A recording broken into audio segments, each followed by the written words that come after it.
บายดีสวัสดีครับพ่อฤดูการหวานกาดำนาแล้วพี่น้องเมื่อคืนนี้ฝนตกก็เลยมาหวานกาเนาะฝนตกแห้งๆเมื่อคืนนี้มันมีน้ำในหนึ่งพอดีหวานกาเฮาเสได้2-3 มื้อแล้วเนาะบ่เสก็ได้เลยพี่น้องแต่เฮาเส2-3 มื้อเนาะเฮาเอาเขาเสน้ำไว้ประมาณ2 มื้อแล้วก็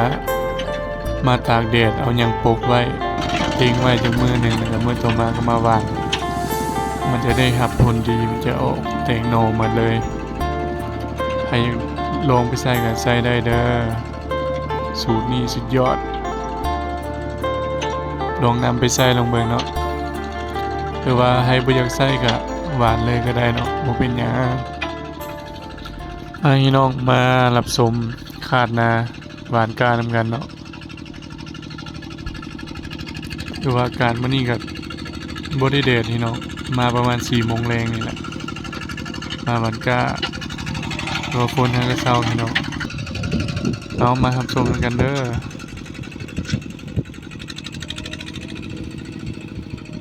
จัดไปบิดเป็นบิดรถไถสเฟอร์ร้อยจวด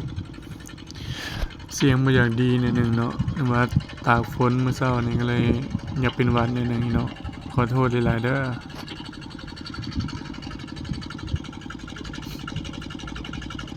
เอารอบสุดท้ายจัดไป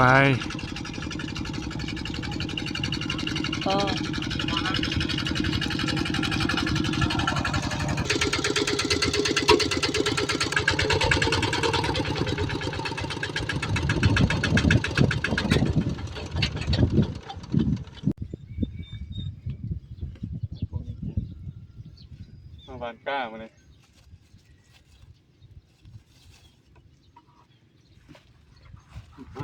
ตกตะกร้า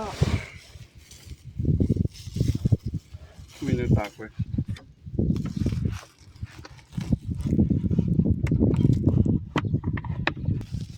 เขาเฮาเสยประมาณ2-3 คืนนี่แหละลมดีกว่า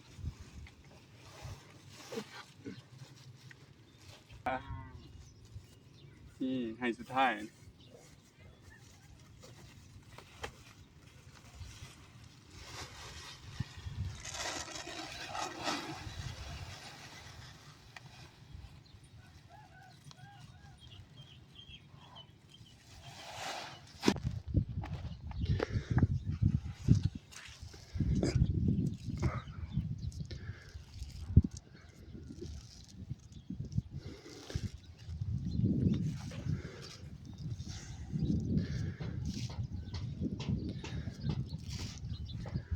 หวานแล้ว2-3 ตาย่านบ่พอเลยมาหวานอีกนี่เนาะนา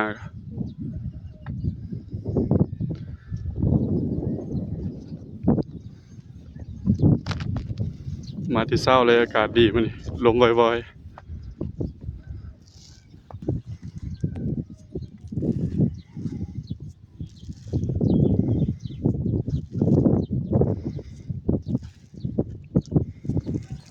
ตัวนี้ออกแล้วตัวนี้หวาน 4-5 มื้อหลัง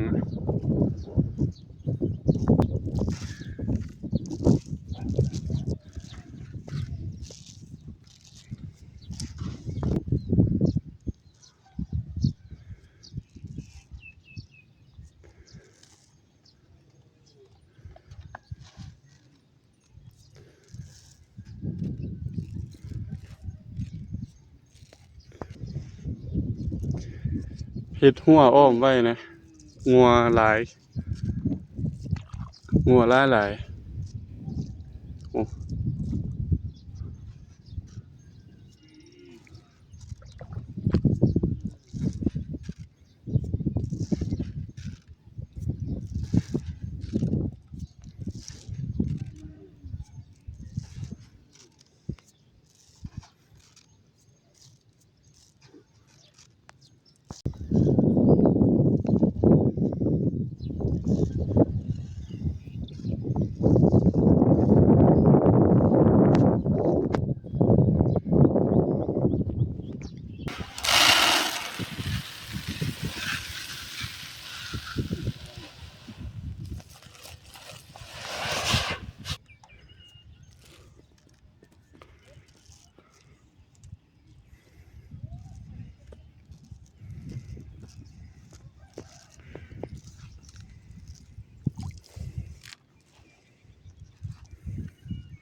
เห็ดหัวอ้อมนะ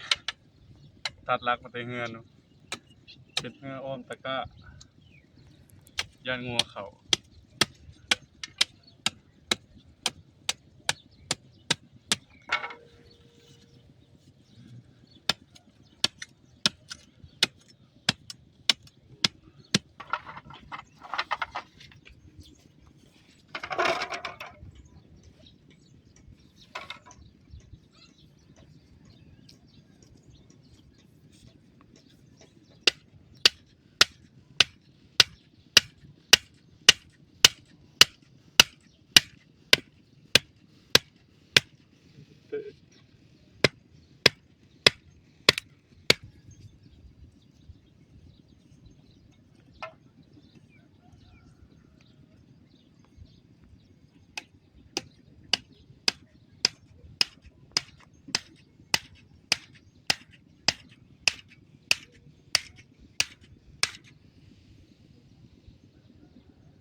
บอกมันเรืองก่อน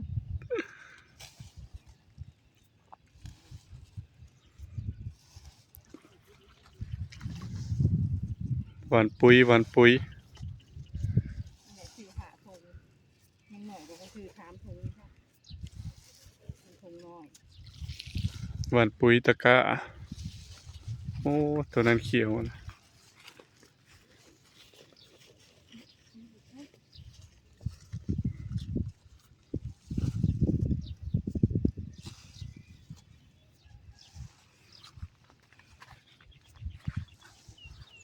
เดี๋ยวพ่อไปใช้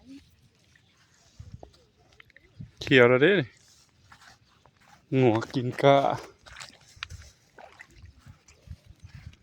มีปุ้ยเจมีน้ำซับก็กินหลายอยู่นี่ ทงใหม่